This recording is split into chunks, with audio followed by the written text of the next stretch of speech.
Yeah, well, firstly, thanks for watching this Chital Stag bow hunt.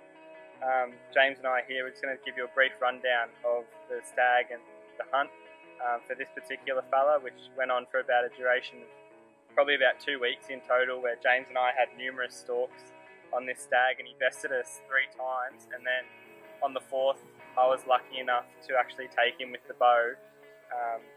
But yeah, he was such a wise animal and kind of proved to be too good for us for the majority of it, with just failed stalks with the wind not working out for us. Other things that you'll see you probably wouldn't expect when hunting in the bush, but you know, we just have to deal with it, keep hunting for him. And yeah, so there were 4 stalks over 4 days where we actually got to stalking on him, and then I don't know how many other days over those 2 weeks we were just searching for him without being able to find him. He was the only mature stag on the property that we actually saw for the 2 weeks. So yeah, to actually get him on the deck was such a success for us, and just yeah, makes the hunt so much more enjoyable and memorable. And it was great to be able to share it with James. So yeah, enjoy.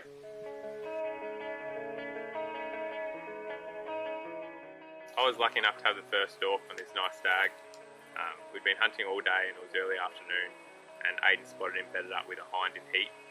We slowly made our way in, and by the time we got into him, the hind and him had got up and started feeding into a really thick creek bed full of rubber vine. So we slowly followed him in there, and it was really crunchy, so we had to take our time because we didn't want to scare him, and I was constantly checking the wind just because I could feel it on the back of my neck and it was sort of swirling and it was a bit of a crosswind.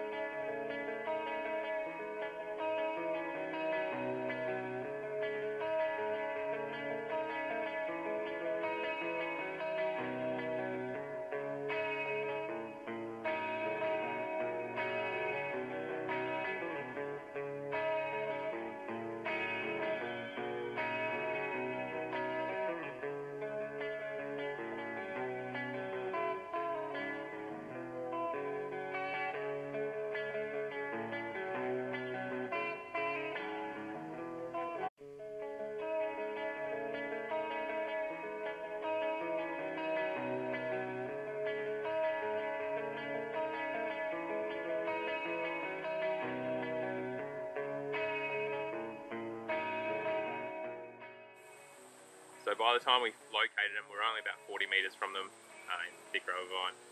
And yeah, I had to quickly sort of cover the ground because I was worried about the wind. And the hind kept feeding around, and when the stag was about 20 metres behind it. And finally, when I was just in a position to draw back and shoot on the stag, the hind had winded us, and she ran off, and the stag, as you've seen in the video, propped up at about 30 metres, but there was a stick perfectly covering his vitals when I was at full draw. So opted not to take the shot, and yeah, let him walk for another day.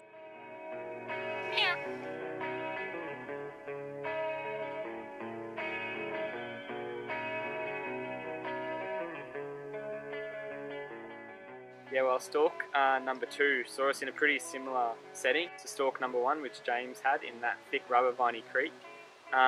Being such kind of a hot spot, and there was a lot of green feed in there and a good bedding area and nice secluded kind of section of the river, James and I went back there, and early morning found ourselves straight away on a mob of deer.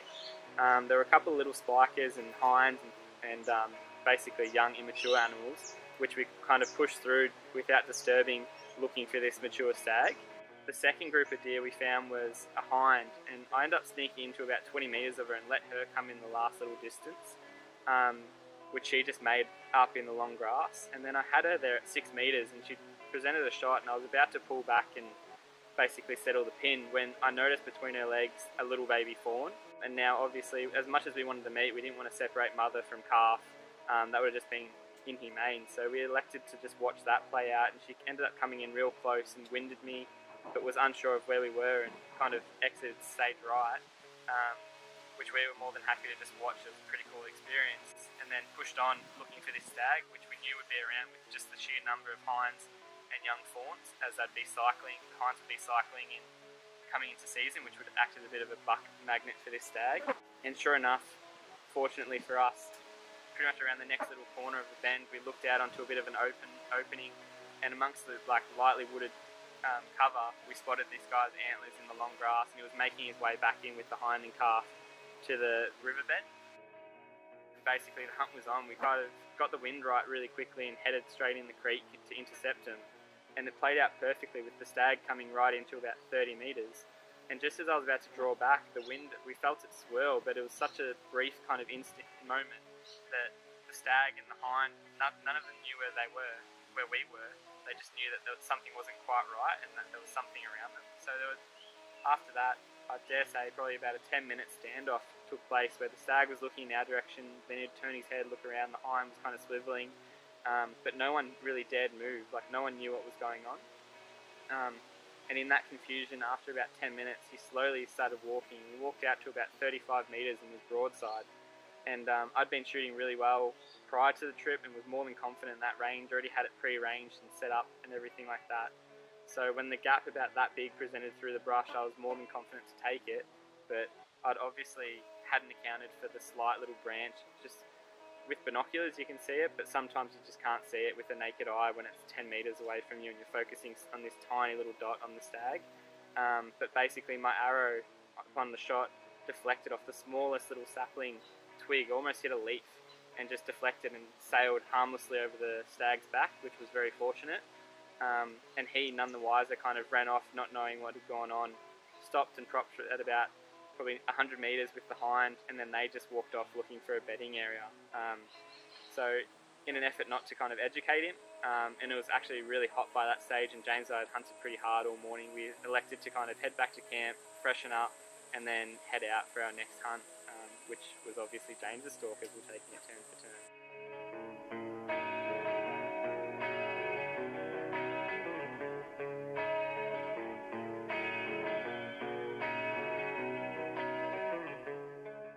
So this is stalk number 3. We're hunting a completely different part of the property on this stalk in the late afternoon. And yeah, we came across a quite large mob of Chital Deer, probably about 40 deer on a lightly timbered flat. And yeah, we noticed this nice stag was amongst them, so all the concentration was on him, and he was lucky enough to be my stalk. So I slowly started making my way in with a combination of valley crawling and lining up bits of timber. And by the time we got to him, this stag and a few other small stags and a hind had separated themselves. And yeah, we're about 70 metres off them and sort of finally closing the last bit of the stalk. And I was unlucky enough that out of all the large property that we're hunting on, the owner decided to drive past that particular section at that particular time in a loader, and all the deer went running. So that was the end of my stalk. Just because we're running out of days, we decided not to pressure him too much and didn't follow him up. And we're running out of light too, so. But as you'll see in the next part, Aiden was lucky enough to take him on the next occasion, so don't regret the decision at all.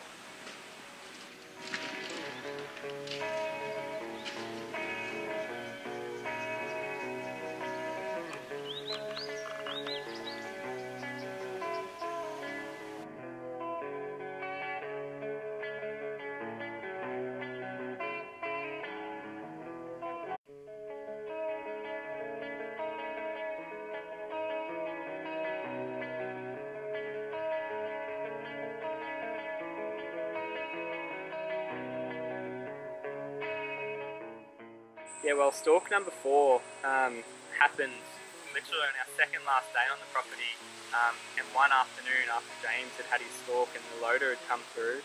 So it was a bit funny. I felt a bit bad for taking this stalk, so when we'd located the stag early afternoon, I actually offered the hunt up to James, and he kind of jokingly said back to me, "No, good luck, like I don't think you'll be able to get this done.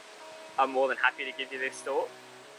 Which I was definitely happy to take, as I knew it was the last day and we weren't guaranteed anything in finding him the next day or anything like that. After 2 weeks of hunting and only having a number of stalks on him, I was more than happy to take it. But basically the setting was that the stag was bedded and there was a number of deer, probably about 13 hinds or deer around him with hinds and young spikers. And they were kind of milling around this large shaded tree and basically signalling that they were getting ready to feed off for the afternoon and start eating. And James and I had to cross this really big open flat. The wind was only allowing us to come in from that one angle, and we basically thought we were going to get spotted outright there and then, but to our surprise made it to a bit of cover and got into some good trees, and we're probably only about 60 metres off them. But then as the afternoon kind of cooled down, the deer signalled straight away that they were getting up and actually feeding. They were leaving their thick cover and heading to the open kind of grasslands. The next kind of bit of the hunt, you'll see the video is a bit how you're going in terms of I like to kind of leave James and just hunt on instinct. Normally we try and get everything perfect with video and have the guy right there behind you and over the shoulder, but just the way the hunt went and how I was trailing the deer, I was literally 60 metres off him for probably 15 to 20 minutes, and then James was 30 metres behind me just trying to follow my movements, and basically two people trying not to get detected within under 100 metres was quite difficult. But after quite a bit of time, I slowly cut the distance from 60 with the whole mob to 40 of the stag. It was starting to trail them and feed slower, and the wind was perfect and just concealing my noise enough because the leaf litter was real crunchy. But fortunately, just as the hinds propped, they started looking out into the open grassland where they were heading to, and on the last cover, and it was pretty much now or never. And I covered the last little bit a little bit quicker. Got into 40 metres of the stag and just had to wait for a minute until he presented a nice quartering away shot. And when it did, I took no time and basically took the opportunity, drew back, settled the pin, focused on a dot right and real low, just because Chital Deer are so wide and have this uncanny ability to basically dodge arrows and turn themselves inside out and hit them where you don't want to hit them. So I took that into account, aimed low, and fortunately, as you'll see, James just got the shot on film, which to this day I don't know how he did. He just picked the right timing, got it perfectly, and you'll never see the stag drops on the shot and literally turns, but I was fortunate where I placed the arrow was good enough, and the stag ran off and the whole mob kind of just in spots going everywhere took off. There were white tails flashing, little beacons everywhere. The stag disappeared from my sight. All the deer were kind of in the opening there, and then after probably 10 or 12 seconds all the deer took off and exited kind of to the right, and I was watching in the binoculars and the stag didn't run off with them.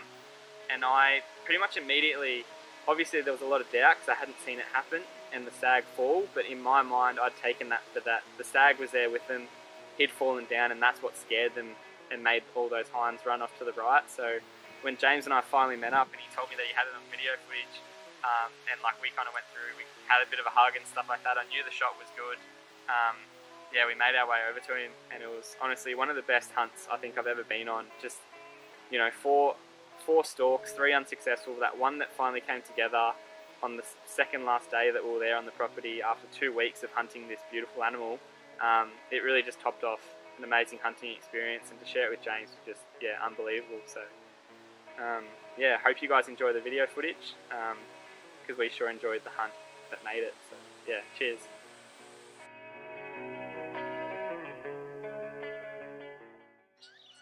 Right on. Cheers, mate.